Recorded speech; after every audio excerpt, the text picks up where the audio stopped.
कैसे हैं आप? उम्मीद है बहुत अच्छे और खैर वाफियत से होंगे। आज की वीडियो बहुत ज्यादा अच्छी और इंफॉर्मेटिव है। जंगे बदर जो कि एक हक और बातिल की लड़ाई थी और इस्लाम की पहली जंग थी। इस वीडियो को हम डिटेल से देखने वाले हैं और बहुत ज्यादा नॉलेज हासिल करने। अबू सुफियान शाम से एक काफिला जिसमें 50,000 सोने के सिक्के और हर किस्म का माल मौजूद था लेकर मक्का जा रहा था। लेकिन दरमियान में एक बहुत बड़ा मसला था। मक्का पहुंचने के लिए उसको मदीना के पास से गुजरना लाजमी था और मदीना में मुसलमान इस काफिले को लूटने के लिए तैयार बैठे हुए थे। तो अबू सुफियान ने सोचा कि क्यों ना, एक मिनट, मुसलमान काफिला लूट रहे थे, मुसलमान कैसे काफिला लूट सकते हैं, और वो भी रमज़ान के महीने में। असल में बदर की जंग से 1 साल पहले जब मुसलमान मक्का से हिजरत करके मदीना गए थे तो वो अपने साथ कुछ भी लेकर नहीं गए थे सिवाय उन कपड़ों के जो उन्होंने पहने हुए थे। मक्का वालों ने इनको गुस्सा दिलाने के लिए इनकी सारी चीज़ें, ज़मीनें, घर सब बेच दिए थे। और ये वो काफिला था जिसमें बहुत सारा सामान वो था जो मक्का के मुसलमानों से लूटा गया था। तो मुसलमान लूट नहीं रहे थे बल्कि अपने से लूटे हुए सामान का बदला ले रहे थे। तो अबू सुफियान, इस काफिले का हेड, इस टेंशन में था कि अगर वो इस रास्ते से गया तो मुसलमान तो उसको छोड़ेंगे नहीं। तो उसने अपना रास्ता बदला और मक्का एक खत भिजवाया कि मक्का वाले फुल स्पीड इस काफिले की मदद के लिए पहुंचे। तो वो बंदा जैसे ही मक्का पहुंचा उसने काबा के पास जाकर अपने ऊंट के कान और नाक काट दिए और अपने कपड़े फाड़कर जोर जोर से मदद के लिए चीखने लगा। ये उस जमाने में उनका इमरजेंसी दिखाने का एक रिवाज था। मुसलमान फौज ऑलरेडी काफिले को रोकने के लिए निकल चुकी थी। अबू जहल ने उस कासिद से पूछा, कितने आदमी थे? उस कासिद ने कहा ऑलमोस्ट कोई 313 लोग होंगे। अबू जहल ने कहा हम 1000 लोग लेके जाएंगे। फिर उसने पूछा कितने घोड़े हैं? तो उस बंदे ने कहा ऑलमोस्ट कोई 2 घोड़े होंगे। अबू जहल ने कहा हम 100 घोड़े लेके जाएंगे। फिर उसने पूछा मुसलमानों की फौज में ऊंट कितने हैं? उसने कहा कोई 70 कैमल्स होंगे। We'll bring 170. अबू सुफियान का काफिला मेन रोड को छोड़कर किसी और रास्ते से निकला और मुसलमानों की फौज से बचकर भाग गया। तो अब लड़ाई करने की कोई जरूरत नहीं थी क्योंकि काफिला तो बच गया। The caravan is safe. So there is no need to fight. Not fight. लेकिन अबू जहल ने कहा कि अब अगर काफिला बच भी जाए हम इन मुसलमानों को नहीं छोड़ेंगे क्योंकि इनके एक एक बंदे को मारने के लिए हमारे पास 3 लोग मौजूद हैं।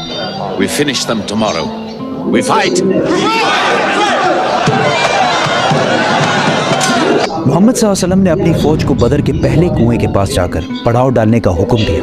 तो एक सहाबी ने आकर पूछा, या रसूलल्लाह, ये जगह आपने अल्लाह के कहने पे चूज़ की है या मशवरे से? तो आप सल्लल्लाहु अलैहि वसल्लम ने कहा कि ये तो हमने मशवरे से चूज़ की है। तो उसने कहा कि अगर हम आगे जाकर पड़ाव डालें तो वहाँ पानी भी ज़्यादा है और हम दुश्मनों को इन कुओं पर कब्जा करने से भी रोक सकेंगे। आप सल्लल्लाहु अलैहि वसल्लम को इसका मशवरा बहुत पसंद आया और पूरी फौज आधी रात को इस जगह से इस जगह पर मूव हुई। दूसरे दिन अबू जहल की फौज जब सामने आई तो वो मुसलमानों से 3 गुना बड़ी थी।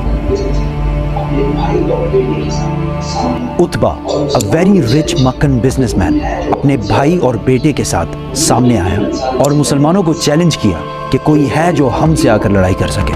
मदीना के 3 अंसार इनसे लड़ने के लिए सामने आए। तो उतबा ने कहा, ये कौन है? हमें अपने भाइयों के सर काटने हैं जिन्होंने अपने बाप दादाओं के रिलीजन से बगावत की है। हज़रत हमजा, हज़रत उबैदा और 24 ईयर ओल्ड अली रज़ियल्लाहु ताला अन्हु सामने आए और लड़ाई शुरू हुई। हज़रत उबैदा जख्मी हुए लेकिन उतबा, उसका भाई और उसका बेटा तीनों मारे गए। उतबा का बेटा हुज़ैफा जो कि मुसलमानों की फौज में था, उसके सामने ही उसके बाप, भाई और चाचा को मार दिया गया लेकिन वो मुसलमानों की फौज में ही रहा। मुसलमानों को पता था कि दुश्मन के मुकाबले में उनकी फौज बहुत छोटी है तो उन्होंने डिफेंसिव स्ट्रेटजी इख्तियार की कि यार हम तो अपनी जगह से नहीं रहेंगे, तुम लोग आके हमला करो। इसी के साथ अबू जहल ने फुल फ्लेज हमले का हुक्म दिया क्योंकि उसका ख्याल था कि 2 मिनट का काम है, बस ख़त्म करके निकलते हैं यहाँ से। लेकिन ऐसा नहीं हुआ। आहिस्ता आहिस्ता हर एक मुसलमान के बदले 5 काफिर मरने लगे। काफिरों की फौज पीछे हटी और टेंशन में पड़ गई कि यार ये हम इनसे 3 गुना ज़्यादा है और हम इनको इनकी जगह से भी नहीं ला पाए। मीनवाइल मुसलमानों ने अपनी सफ़ों को बदला और फ्रेश लोगों को सामने लाकर खड़ा कर दिया। अबू जहल ने दोबारा फुल फ्लेज हमले का हुक्म दिया लेकिन फिर वही हुआ और काफिर फौज पीछे हटने लगी। लेकिन इस बार मुसलमानों ने इन पर हमला कर दिया और काफिरों की फौज बदर को छोड़कर हर तरफ भागने लगी। अबू जहल मारा गया।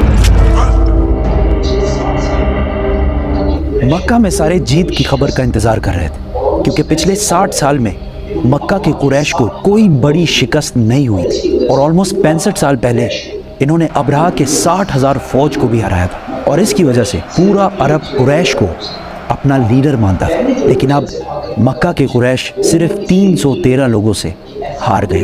पहले जो लोग जंग से भागकर मक्का पहुंचे तो उन पर किसी ने यकीन ही नहीं किया कि ऐसा हो ही नहीं सकता कि हम जंग हार गए हों। लेकिन आहिस्ता आहिस्ता उन्हें समझ आने लगी कि वो ये जंग और पूरे अरब में अपनी इज्जत हार चुके हैं। एक मशहूर वेस्टर्न हिस्टोरियन लिखते हैं कि जंग बदर से पहले अरब मोहम्मद को एक कमज़ोर आदमी समझते थे, जिसको अपने ही लोगों ने निकाल दिया था और वो दूसरों से मदद मांगता फिरता।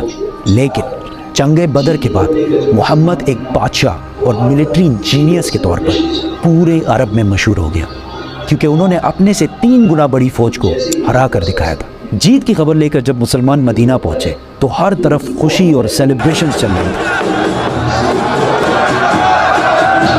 लेकिन जैसे ही रसूलुल्लाह सल्लल्लाहु अलैहि वसल्लम अपने घर में दाखिल हुए तो उनको पता चला कि उनकी बहुत ही प्यारी बेटी रुकैया, जिससे वो बहुत प्यार करते हैं, कुछ ही दिन पहले फौत हो चुकी है। इस बात से रसूलुल्लाह सल्लल्लाहु अलैहि वसल्लम को बहुत दुख हुआ, लेकिन मुसलमानों की खुशी और सेलिब्रेशंस जारी रखने के लिए उन्होंने अपने गम का जिक्र किसी से भी नहीं किया। और ये सेलिब्रेशन ज़्यादा देर चल भी नहीं सकती थी, क्योंकि इस बार अबू सुफियान ने पूरे अरब से 3000 की फौज जमा करके मुसलमानों से बदला लेने की तैयारी शुरू कर दी थी। बस हम इस्लाम के बारे में जब वो सब कुछ सुनते हैं ना तो हमारा दिल जो है वो दहक के रह जाता है। बेशक जब अल्लाह रब्बुल इज़्ज़त साथ होते हैं ना, 700 गुना भी कोई ज़्यादा फौज अपने सामने ले आए ना, जब अल्लाह का साथ होना तो सारे के सारे जो है वो मिट जाते हैं। तो आजकल का मुसलमानों का ईमान तो वैसा रहा ही नहीं है और कुछ भी नहीं आगे बोला जा सकता। वो हमारे अंदर तो वो पाक एक जगह पर टिक के रहने का वो हौसला ही नहीं रहा। हम ऐसे मुसलमान बन चुके हैं। अल्लाह रब्बुल इज़्ज़त हम सबको नेक और सच्चा मुसलमान बनने की तौफीक अता फरमाए। आई होप सो आपको भी ये लेक्चर बहुत अच्छा लगा होगा और हम इस्लाम की वीडियोस देखते हैं, बहुत कुछ सीखते हैं। सबसे बड़ी बात जो सीखने को मिलती है वही होता है कि हम एक चीज़ जगह पर ईमान कायम और दायम है ना, तो फिर जितनी बड़ी मर्जी फौज आ जाए, जो मर्जी हो जाए, तो इंसान की जीत पक्की होती है। नेक्स्ट वीडियो में मिलेंगे किसी अच्छी और मज़ीद इंफॉर्मेटिव वीडियो के साथ में। मुझे दीजिए इजाज़त। अल्लाह हाफिज़।